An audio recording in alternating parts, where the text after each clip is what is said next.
Bonjour, la deuxième question que vous m'avez posée, c'est la deuxième question dans le non-dit auquel j'aurais répondu au député du Parti québécois, c'est pourquoi le nom, le projet Liberté Nation? C'est une très bonne question parce que on ne se lève pas un matin en disant Ah, j'ai trouvé le nom. Des heures et des heures de réflexion pour trouver le nom. Le projet, d'abord arrêtons-nous au projet. Je voulais que ce soit un projet complet, c'est-à-dire une ossature complète, et il restera par la suite à la population, aux citoyens en région de le compléter. Et donc ça devait être un projet, pas une idée, un projet qui touche tous les domaines, au niveau social, au niveau culturel, au niveau politique, au niveau économique, au niveau financier. Pourquoi maintenant liberté et nation? Commençons par liberté.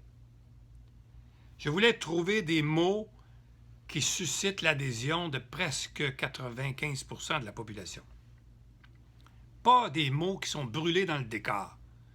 Pas des mots utilisés par des partis politiques depuis 1970. Liberté. Le bien le plus précieux, un des biens les plus précieux pour soi-même et pour son peuple, c'est le mot liberté. Chaque citoyen veut être libre et chaque peuple de la terre veut être libre. Notre nation, la nation québécoise, n'est même pas reconnue dans la Constitution canadienne et elle n'est pas libre. Notre nation, le discours qu'on peut faire autour de la liberté est le suivant. Notre nation est enchaînée dans la Constitution canadienne par une Constitution imposée autant en 1867 qu'en 1982 par Pierre Elliott Trudeau. Donc, liberté. Nous ne sommes pas libres. Et ça, c'est un discours qu'on peut faire autant aux fédéralistes qu'aux indépendantistes ou aux nationalistes. Non, nous ne sommes pas libres et c'est facile à prouver. Nous n'avons pas la liberté de percevoir tous nos impôts. Nous n'avons pas la liberté d'adopter toutes nos lois. Nous n'avons pas la liberté de signer nos traités, des traités avec d'autres nations du monde. Nous n'avons pas la liberté d'avoir des athlètes qui auraient fait les Olympiques à Rio avec le fleur d'Elysée, donc représentant le pays québécois. Nous ne sommes pas libres. Nous ne sommes même pas libres d'assumer la pérennité de notre langue et de notre culture, parce qu'il y a une partie de notre langue qui est contrôlée par le Parlement d'Ottawa. Notre Assemblée nationale, elle est dans les deux langues. On ne peut pas la mettre en français seulement.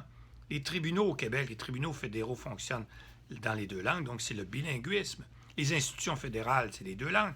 Donc, nous ne sommes pas libres même en matière linguistique. Nous ne sommes pas libres en matière d'immigration. Nous ne contrôlons pas notre immigration. M. Legault, de la CAQ, l'a compris. Il faut dire bravo. Il dit, je vais me battre pour obtenir plus de pouvoir en matière d'immigration. Mais vous allez échouer parce que vous allez avoir besoin d'un amendement à la Constitution, au moins 7 provinces, plus le gouvernement fédéral, plus le Sénat.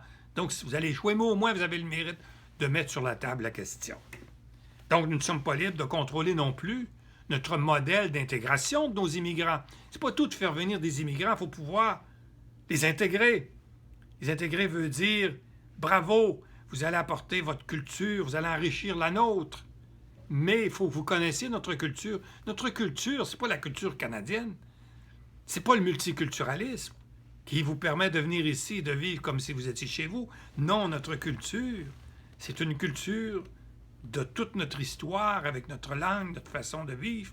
Mais bravo pour votre culture, vous allez enrichir la nôtre, mais vous ne nous imposerez pas votre culture. Sinon, vous avez le choix, il y a tellement de pays dans le monde. Alors, nous ne sommes pas libres non plus d'avoir une culture qui est dominante sur notre territoire. C'est grave, qu'est-ce que je vous dis là? Le multiculturalisme imposé par la Constitution réduit notre culture à toutes les autres cultures. Donc pourquoi cette bataille de nos ancêtres pendant 400 ans et plus? Nous avons la responsabilité de continuer l'œuvre de Champlain et l'œuvre de Jacques Cartier pour parachever le pays québécois, pour ne pas que ce soit une œuvre inachevée, une insignifiance. Nous ne sommes pas libres non plus d'avoir la reconnaissance internationale, d'être membre de l'UNESCO, de l'OIT, des Nations Unies. Nous ne sommes pas libres de contrôler tous nos pouvoirs politiques, juridiques, économiques et financiers, parce que la grande partie de ces pouvoirs-là est à Ottawa. Nous ne contrôlons pas nos exportations, nos importations, la monnaie, le crédit, la fiscalité. Tout ça, c'est entre les mains d'un autre palier de gouvernement. Et nous ne sommes pas libres non plus de construire la République fédérale du Québec, de donner aux régions le statut d'État autonome uni, avec péréquation, fédéré dans une fédération des régions, de donner finalement le pouvoir au peuple en région. Nous ne sommes pas libres de faire ça. Alors voilà pourquoi j'ai choisi le mot liberté. Parce que c'est tellement facile de faire un discours sur la liberté. Le mot nation maintenant. Notre nation au lieu de pays. Parce que ça fait plus un consensus. Tout le monde est d'accord que nous sommes une nation, même si elle n'est pas reconnue dans la Constitution canadienne. On ne sera jamais reconnu. Mais nous sommes une nation. Pourquoi nous sommes une nation? Quelles sont les caractéristiques d'une nation? Regardez dans le dictionnaire, dans tous les dictionnaires. Un territoire, nous avons notre territoire qui est le 18e plus grand du monde. Une langue qui distingue une nation des autres nations. Alors notre langue, c'est la langue française. Ça fait 450 ans qu'on a d'ailleurs parlé, on a vécu en français pendant 150 ans avant 1760, avant la conquête. Donc on a une langue, un territoire, une langue. On a un gouvernement qui est doté d'une certaine souveraineté, l'Assemblée nationale, donc il y a certains pouvoirs, dont le pouvoir de construire la République fédérale du Québec, et après ça, de déclencher une consultation populaire pour donner aux régions le statut d'État autonome uni et fédéré.